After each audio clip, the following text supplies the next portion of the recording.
বন্ধুসকল আপোনালোকে ঘৰতে বহি এক্সট্ৰা ইনকাম কৰিব বিচাৰিছে নেকি তেতিয়াহ'লে আজিৰ ভিডিঅ'টো আপোনালোকৰ কাৰণে কাৰণ আপোনালোকে ঘৰত বহি 20টা মুৰ্গী পালন যদি কৰে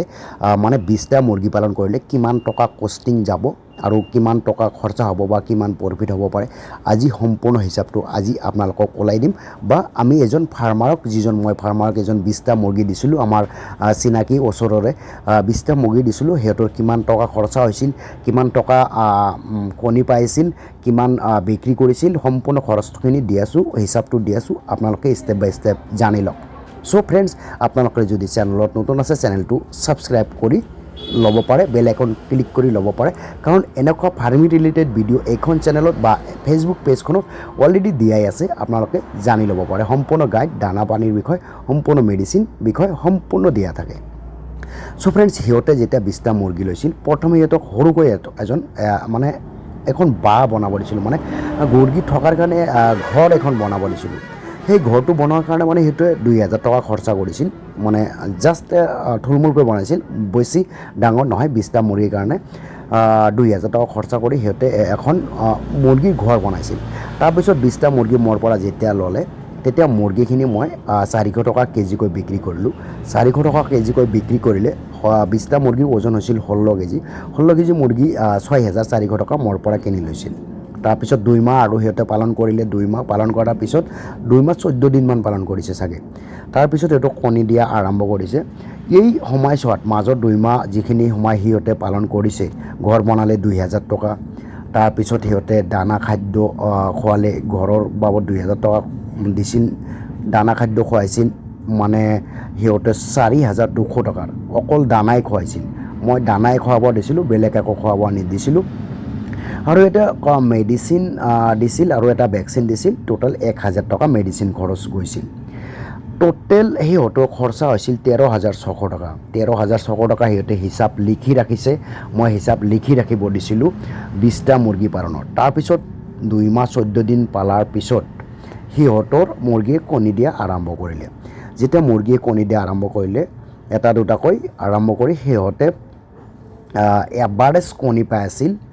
10টা 11টা 12টা 9টা 8টা হেনেকুৱাকৈ কণী পাই আছিল ম্যাক্সিমাম 12টা আৰু কমত 8টা কণী পাই আছিল মই এভাৰেজ 10টাকৈ কণী হেতক ধৰিছোঁ 10টাকৈ কণী ধৰিলে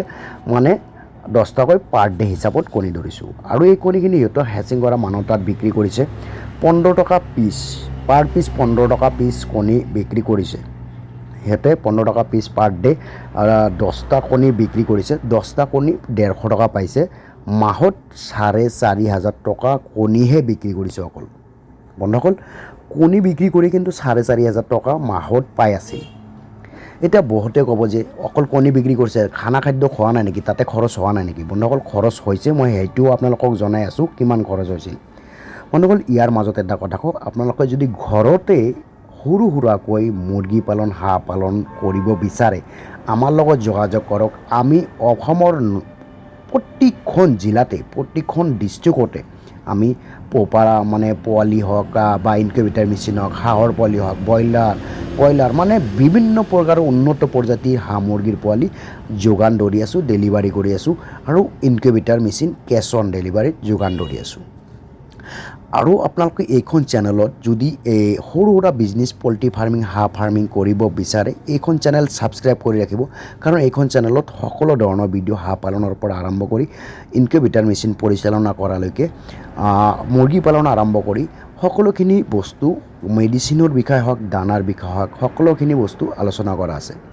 এতিয়া সিহঁতে কণী বিক্ৰী কৰি পাৰ মাহত 4500 টকা আয় কৰিছিল আৰু আয় কৰাৰ পৰা সিহঁতে খাদ্য বা দানা যিটো খুৱাইছিল দানা খোৱাৰ বাবদ সিহঁতৰ খৰচ হৈছিল 2100 টকা পাৰ মান্থ যেহেতু এটা মুৰ্গী 100 গ্ৰামকৈ দানা খাইছিল 20টা মুৰ্গীয়ে 2 কেজি দানা পাৰ ডে খাইছিল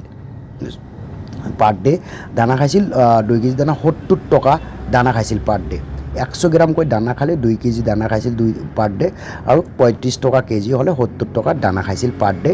আৰু মাহত দানা খৰচ হৈছিল 2100 টকাৰ 2100 টকাত দানা খৰচ হৈছিল সিহঁতৰ বা খুৱাইছিল তাৰপিছত 4,500 টকা সিহঁতক কণী বিক্ৰী কৰি পাইছিল। এই কণী বিক্ৰী কৰি 4,500 টকাৰ পৰা যদি আপোনালোকে বা আমি বাদ দিওঁ 2,100 টকা, সিহঁতৰ কিন্তু 2,400 টকা প্ৰফিট থাকে।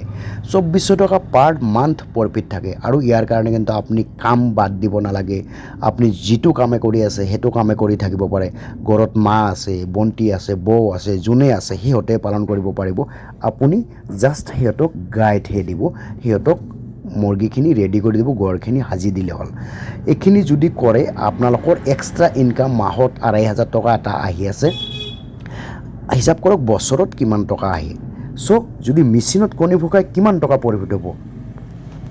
সেইটো জানিবলৈ নিশ্চয় চেনেল ছাবস্ক্ৰাইব কৰি ৰাখিব, ভিডিঅ' শ্বেয়াৰ কৰি ৰাখিব। কাৰণ নেক্সটত মই এই 15টা কণী যদি আপোনালোকে পোৱালি নিজে ফুকাই 2,000 টকা দি আমাৰ পৰা মেচিন লৈ কিমান টকা প্ৰফিট কৰিব পাৰিব, নেক্সটত নিশ্চয় আলোচনা